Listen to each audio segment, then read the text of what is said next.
In 2010, around 40,000 people died from drug overdoses in the United States. Quantifying the importance and meaning of individual human life in a single statistic is impossible.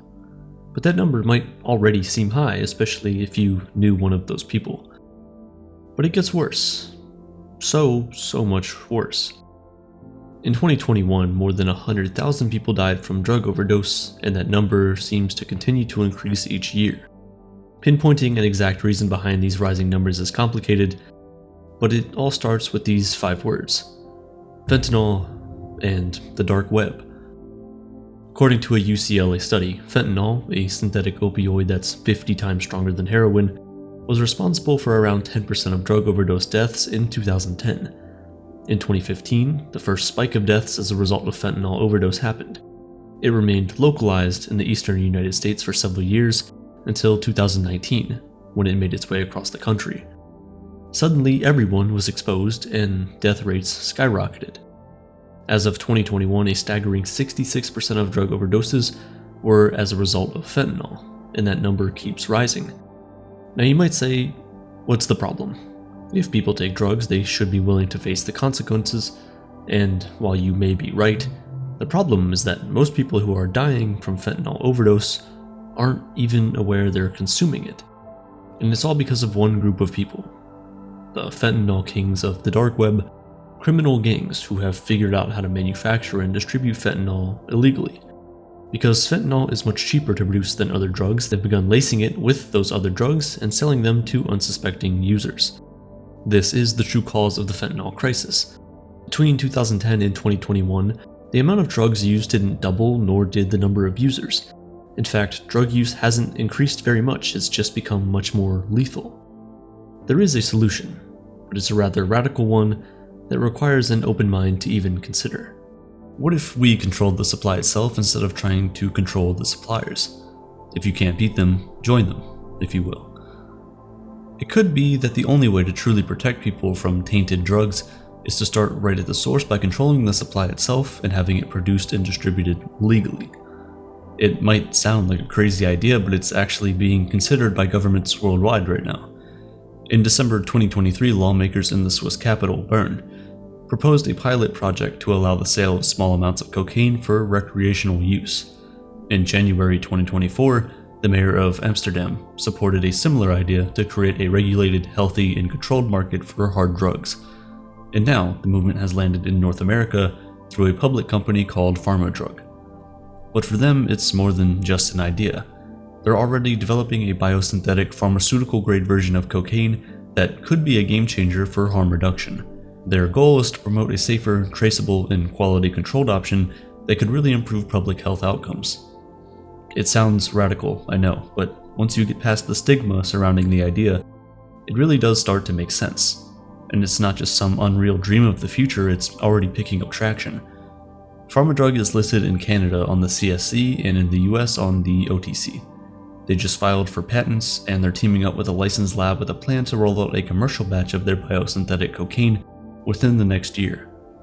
If all goes well, this timeline will align with new opportunities from new markets for regulated substances and decriminalization trends worldwide. Say what you want about drug use, but it is undeniable that a regulated, controlled supply will save lives.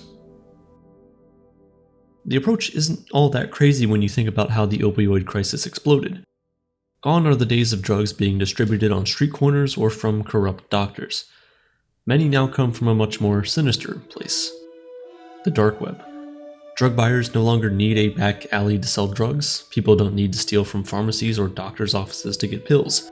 They can sit at their computer or on their phone and purchase their drug of choice and have it delivered to their home. Using special browsers and software that conceals your IP addresses, users are hard, if not almost impossible, to trace on the dark web. This makes it the perfect place for secret shops to sell illegal substances. Unsurprisingly, this poses a massive challenge for law enforcement, which is trying to crack down on the illegal drug trade. The dark web leads investigators and police on a never-ending game of whack-a-mole as they try and stamp out anonymous markets, only to see new ones pop up. One software called Tor routes user data through servers worldwide, disguising your IP address. This means that communications between the buyer and seller end up scrambled. for lack of a better term. Then you add crypto as a means of monetary exchange, and you can see why it's almost impossible to regulate our way out of this mess. All of this has helped fuel the fentanyl crisis. The dark web offers an accessible vehicle to buy drugs and opens up the sellers to a whole market that wasn't there before. The people who are curious but not about to commit a crime out in the open. Now they can do it from their couch. Yes, the dark web has benefits. Whistleblowers who work in government or other industries can alert journalists to important facts without being identified.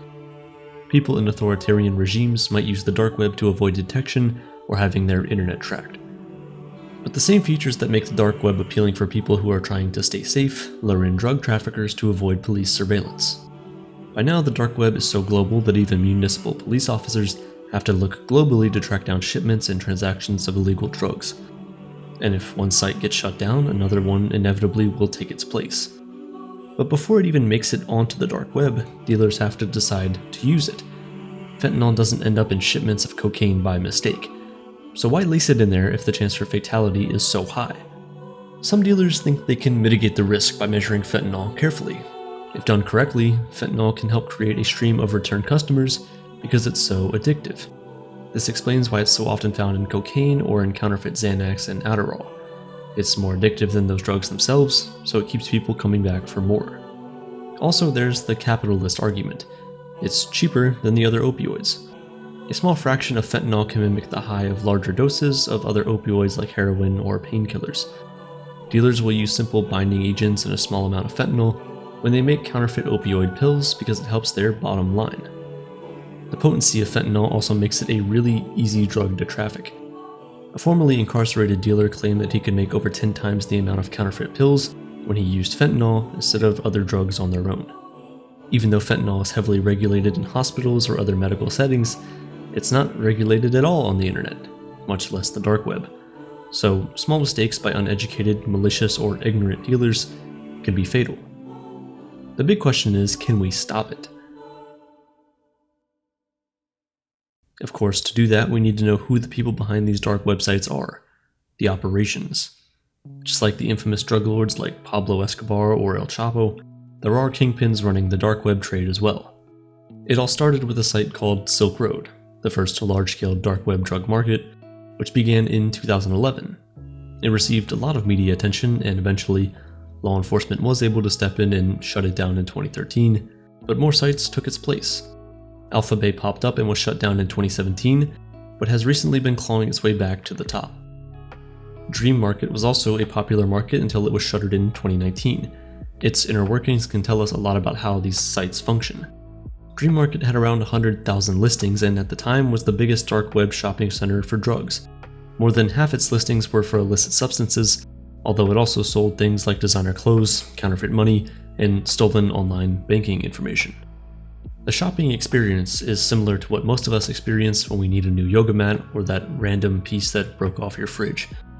Buyers can go to any of these sites, search the inventory, and pay in crypto, and the drugs will arrive on their doorstep. And like the typical online shopping experience, buyers can leave reviews for vendors and products. Let's say you're buying a new TV. You might go online and read some reviews, look for the best deal, or see which retailers are the most reputable for what you're looking for. The worst case scenario is you might buy a shoddy TV. But on the dark web drug markets, the worst case scenario is you buy drugs that are laced with something like fentanyl that could kill you. The reviews might read like an old product on Amazon, but they are as consequential as it gets. One review on Dream Market of 100 milligrams of the drug carfentanil said, "It took forever to find a new carfent supplier, finally found a good vendor. It's great."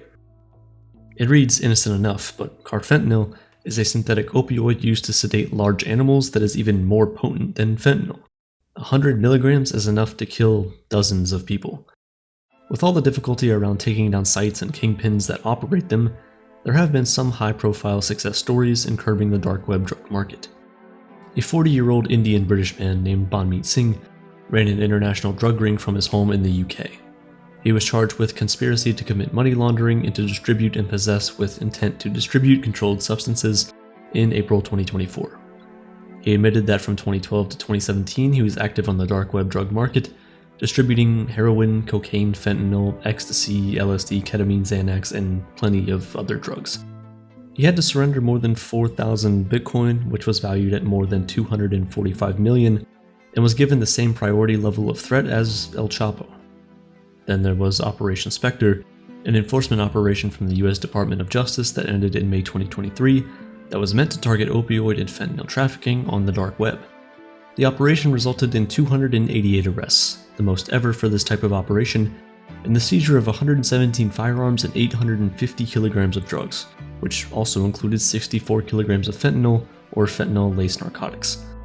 On top of all that, they also seized $53 million in cash in crypto.